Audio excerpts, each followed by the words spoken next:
Gold, trusted gold buyers. మీరు తాకట్టు పెట్టిన బంగారాన్ని విడిపించి ఈ రోజు ఉన్న మార్కెట్ ధరకు కొనబడను. తెలంగాణ రాష్ట్రంలో తెలంగాణ తల్లి విగ్రహం రాచరిక ముద్రలు కనిపిస్తున్నాయి. అలా కాకుండా ఒక సామాన్య మహిళగా కనిపించాలి. తెలంగాణ తల్లి విగ్రహాన్ని మార్చే ఏర్పాట్లు జరుగుతున్నాయి. ఈ 1 year సెలబ్రేషన్స్లో భాగంగా ప్రతిష్ఠించాలనే రేవంత్ రెడ్డి కృతనిశ్చయంతో ఉన్నారు. అయితే నిజంగా ప్రస్తుతం తయారవుతున్నటువంటి తెలంగాణ తల్లి విగ్రహం తెలంగాణనే ప్రతిబింబించబోతోందా? గతంలో ఉన్నటువంటి తెలంగాణ తల్లి విగ్రహంలో రాచరిక పోకడలు ఎందుకు కనిపించాయి? మనతో పాటుగా ఉన్నారు పొలిటికల్ అనలిస్ట్ ప్రకాష్ గారు. ప్రకాష్ గారు నమస్కారం అండి. సో గతంలో కిరీటాలు ఉన్నాయి, ఆభరణాలు ఉన్నాయి, అలా కాదు, మనకు సామాన్యంగా తెలంగాణలో ఎలా ఉంటారో అలాంటి ఒక తెలంగాణ తల్లి విగ్రహాన్ని రూపకల్పన చేస్తున్నారు.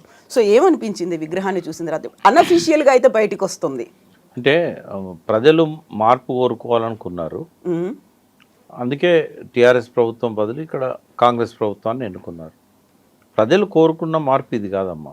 ఏది టీఎస్ తీసేసి టీజీ అని పెట్టాలి, లేదా అప్పటికే ఎస్టాబ్లిష్ అయిన రాజముద్రలో ప్రభుత్వ అధికార చిహ్నం ఏదైతే ఉన్నదో అందులో మార్పులు కావాలి, లేదా తెలంగాణ తల్లి విగ్రహంలో నుంచి కిరీటం మాయం చేయాలి. ఇవి కాదు ప్రజలు కోరుకున్నది.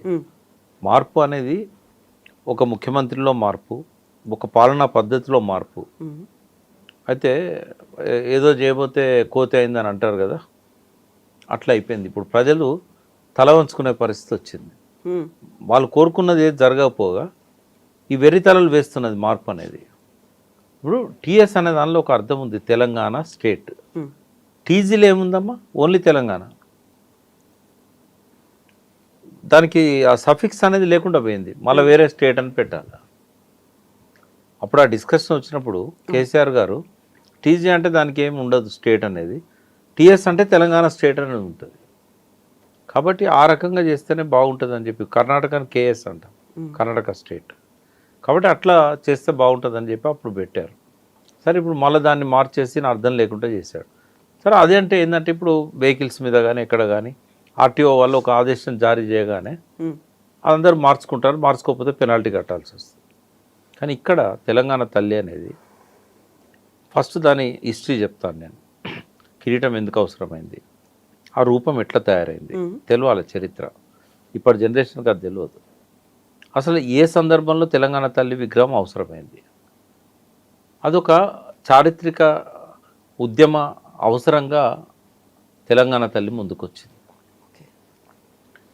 లాబింగ్ ద్వారా తెలంగాణ తెస్తానన్న కేసీఆర్ కాంగ్రెస్ ద్రోహంతో లాబింగ్లో విఫలమైపోయి మళ్ళీ మనం జనంలోకి పోయి ఉద్యమాన్ని బిల్డ్ చేయాలి.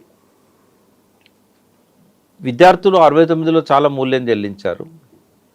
ఉద్యోగులు కూడా చాలా రోజులు బైకాట్ చేయడం వల్ల. అయితే కేసీఆర్ గారు ఒక్క నెత్తురు చుక్క కూడా రాలనియకుండా, ఒక విద్యార్థి ఒకరోజు కూడా తరగతిని బహిష్కరించకుండా, ఒక ఉద్యోగి ఒకరోజు కూడా సమ్మె చేయకుండా లాబింగ్ ద్వారా తెలంగాణను తీసుకురావాలని అనుకున్నాడు. కానీ అబ్దుల్ కలాంతో చెప్పించి పార్లమెంట్లో తెలంగాణ ఇస్తామని చెప్పి పొత్తు కలిసి కామన్ మినిమం ప్రోగ్రాంలో పెట్టి ప్రణబ్ ముఖర్జీతో కమిషన్ వేసి 36 పార్టీలు లెటర్స్ అనుకూలంగా ఇచ్చిన తర్వాత కూడా రాజశేఖర రెడ్డి వద్దంటున్నానని చెప్పి ఆ తెలంగాణ ఇవ్వలేదు వాళ్ళు.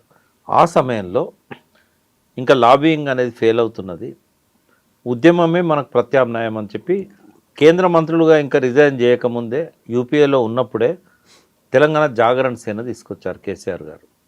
సరే, నరేంద్ర గారు ఏదో పరుష పదాలు వాడాడని చెప్పి దాన్ని అక్కడనే ఇనాగరల్ సెషనే పరిసమాప్తి అయింది. ఆ తర్వాత ఇమ్మీడియట్గా 2007 ఆయన కూడా రాజీనామా చేసి బయటకు వచ్చాడు. 2006 ఆగస్టులోనే ఉప ఎన్నికల్లో కూడా కరీంనగర్లో భారీ మెజారిటీతో గెలిచాడు. సో ప్రజల లోపల ఉద్యమ చైతన్యం ఉన్నది, ఆకాంక్ష ఉంది, చైతన్యం కూడా ఉంది. దీన్ని ఒక దగ్గర చేర్చాలనుకున్నప్పుడు కొన్ని ప్రతీకలు కావాలి మనకు. అప్పటిదాకా విద్యార్థులు అవసరం లేదన్నాడు కదా. తెలంగాణ విద్యార్థి సంఘాలు ఉన్నాయి, ఈవెన్ టీఆర్ఎస్ కూడా విద్యార్థి విభాగం ఉంది. ఎర్రోల శ్రీనివాస్ అప్పుడు దాని అధ్యక్షుడు, బాల్కసుమన్ లాంటి వాళ్ళు దాని స్టేట్ లీడర్స్.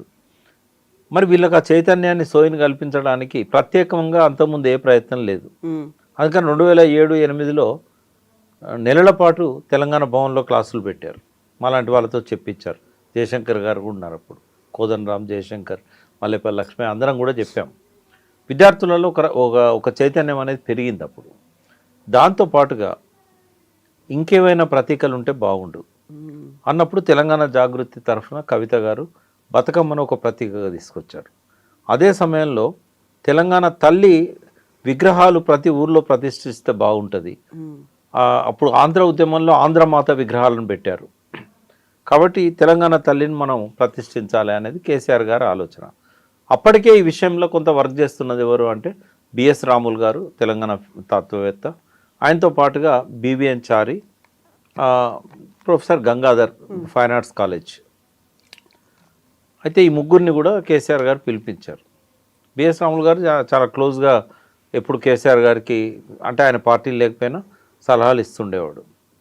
పిలిచినప్పుడు మొదలు తయారు చేసిన విగ్రహం కూడా ఈ రకంగానే ఉండేది, ఏది కిరీటం లేకుండా. అది బివిఎన్ చారి, బిఎస్ రాములు కలిసి అనుకున్నారు. కానీ రాములు గారు ఏమన్నారంటే అట్లా కాదు, ఇది దీనిలో మార్పులు చేయాలన్నారు. కేసీఆర్ గారు ముందుకు వచ్చినాక భరతమాత విగ్రహం ఎట్లుంది, మధ్యలో వచ్చిన ఆంధ్రమాత విగ్రహం ఎట్లుంది, అంటే తల్లి అంటే ఒక దేవతా భావన, మనుషుల కంటే ఎబో ఉండాలి. అయితే ఈ బిఎస్ రాములు గారిని, బివిఎన్ చారిని అందరిని పిలిపించుకున్నాడు కేసీఆర్ గారు. ఆయన ఒకటే చెప్పింది, మనకు భారతమాత విగ్రహం ఎట్లుందో ఆంధ్రమాత విగ్రహం ఎట్లా తయారు చేశారు అప్పుడు ఆ పద్ధతిలో ఉండాలి అన్నప్పుడు కిరీటం ఉండాలి, దేవతా భావన అనేది రావాలి మనసుల్లో అన్నప్పుడు తెలంగాణ పేదదైనంత మాత్రాన మన దేవత ఎందుకు పేదగా కనబడాలి, మన అమ్మను ఊహించుకోవడం ఎందుకు తక్కువగా ఊహించుకోవాలి, మనుషుల్లా కాదు ఒక దేవతా స్వరూపంగానే ఉండాలి, ఆ భావన రావాలి ప్రతి ఒక్కరికి అన్నప్పుడు ఏం చేశారంటే అంత ఓవర్ నైట్లో అయింది కాదు, అది 2-3 సమావేశాలు జరిగినాయి. చాలా చాలా మా పెద్ద పెద్ద వాళ్ళు వచ్చారు, ఈల లక్ష్మణ్ వచ్చాడు, చాలామంది వచ్చారు ఆ డిస్కషన్స్కి. పేర్లు మర్చిపోయాను నేను, కానీ నంది సిద్ధారెడ్డి ఇలా చాలామందిని పిలిచారు ఆయన ఇంటలెక్చువల్స్ని. చాలా అవర్స్ టుగెదర్ డిస్కషన్స్ అయినాయి. అయినప్పుడు కేసీఆర్ ఒక సజెషన్ ఇచ్చాడు, రవివర్మ చిత్రాలలో దేవతలను ఇవాళ మనము చూస్తున్నాము క్యాలెండర్లలో అంటే రాజా రవివర్మ ఎవరైతే భారతదేశం గర్వించదగ్గ చిత్రకారుడు ఉన్నాడో ఆయన ఇచ్చిన రూపాలే కదా అవన్నీ.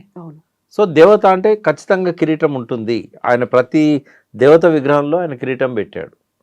కాబట్టి రవివర్మ చిత్రాలు తగ్గట్టుగా ఉండాలి. భరతమాతను కూడా ఆయనే చిత్రించాడు, భరతమాత రూపం ఇచ్చింది, భరతమాతకు ఒక రూపం ఇచ్చింది రవివర్మ. కాబట్టి రవివర్మ చిత్రాన్ని మనం ఇక్కడ ఆ రకంగా తీసుకురావాలని చెప్పాడు.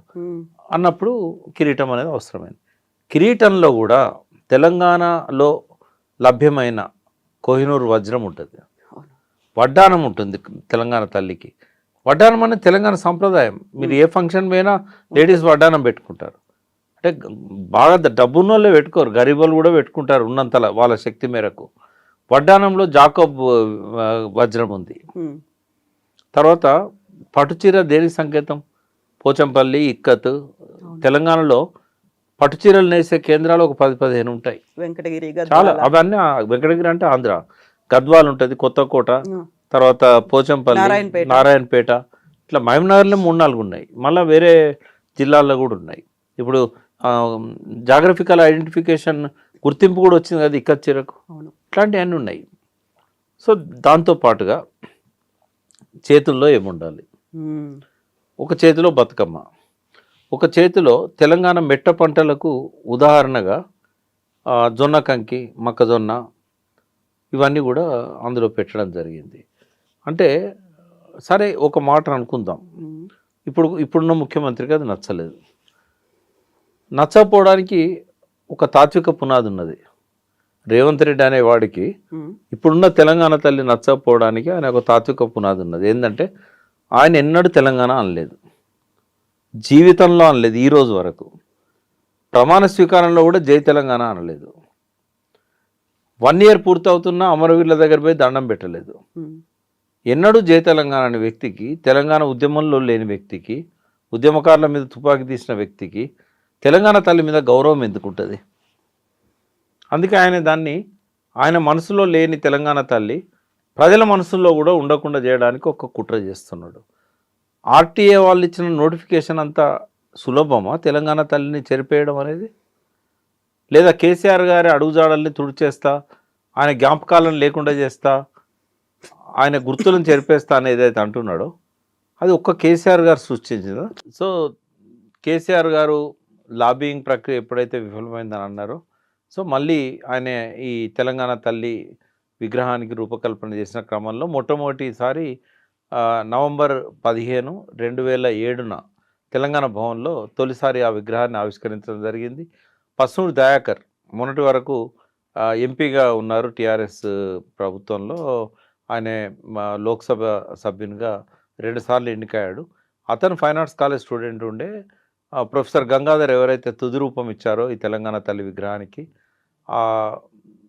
ఆ విగ్రహాన్ని అంటే తయారు చేయడంలో ఒక శిల్పిగా పస్నూరి దయాకర్ గారి పాత్ర ఉంది. ఆయన ఇప్పుడు రేవంత్ రెడ్డి గారు పక్కనే కాంగ్రెస్ పార్టీలో ఉన్నారు. సో ఆయన చేసిన విగ్రహాలే ఇవాళ మనకు తెలంగాణలో చాలా దిక్కులు మనకు కనబడతాయి. సో రేవంత్ రెడ్డి గారికి ఎట్లాగూ ఆ తెలంగాణ సోయి లేదు, తెలంగాణ ఉద్యమంలో పాల్గొనలేదు, ఆయన జై తెలంగాణ అనలేదు, అమరవీరుల స్థూపం దగ్గర పోయిన నివాళులు చెప్పలేదు. తెలంగాణ ప్రజల మనసులో నుంచి ఈ విగ్రహాన్ని తొలగించాలనుకోవడం అనేది అదొక మూర్ఖపు చర్య అని నేను అంటాను. ఎందుకంటే ఇవాళ నువ్వు కొత్త విగ్రహాన్ని తయారు చేస్తావు, మరి పాత విగ్రహాలు ఏం కావాలి? వాటన్నిటినీ ఎవరైతే పెట్టారో వాళ్ళే తొలగించుకోవాలా? విగ్రహాలను తొలగించగలుగుతారా? తొలగించడం అవసరమా? రోడ్ల మీదనంటే నువ్వు తెలంగాణ తల్లి రూపాన్ని మారుస్తావు. మరి ఉద్యమకాలం అంతా కూడా ప్రజల మనసుల్లో చెరగని ముద్ర వేసుకున్న తెలంగాణ తల్లి విగ్రహాన్ని వాళ్ళ మనసుల్లోని తొలగించడం సాధ్యమవుతుందా? ఇప్పుడు గతంలో ప్రయత్నం చేస్తేవి అందశ్రీ పాడిన జయ జయ తెలంగాణ ఆయన రాసి పాడిన పాట, దాన్ని కొత్త రూపంలో మళ్ళీ కీరవాణి గారితో మా సంగీత రూపకల్పన లోపల మళ్ళీ పాడించినాం. ఇప్పుడు ప్రజలు ఏది పాడుకుంటున్నారు రేవంత్ రెడ్డి గారు? నువ్వు మార్చింది పాడుకోవట్లేదు. నువ్వు ఏ దేశానికి పోయినా తెలంగాణ ఉద్యమ మీటింగ్స్లలో ఈ జూన్ 2 నాడు తెలంగాణ ఆవిర్భావ దినం రోజు కానీ, తెలంగాణ బోనాల పండుగప్పుడు కానీ, బతుకమ్మ పండుగప్పుడు కానీ ఎప్పుడు పాడుకున్నా కూడా పాత పాటే పాడుతున్నారు, జయ జయ తెలంగాణ. ప్రజల మనసుల్లో ముద్రించబడ్డ పాటల్ని చెరిపేయడం సాధ్యం కాదు.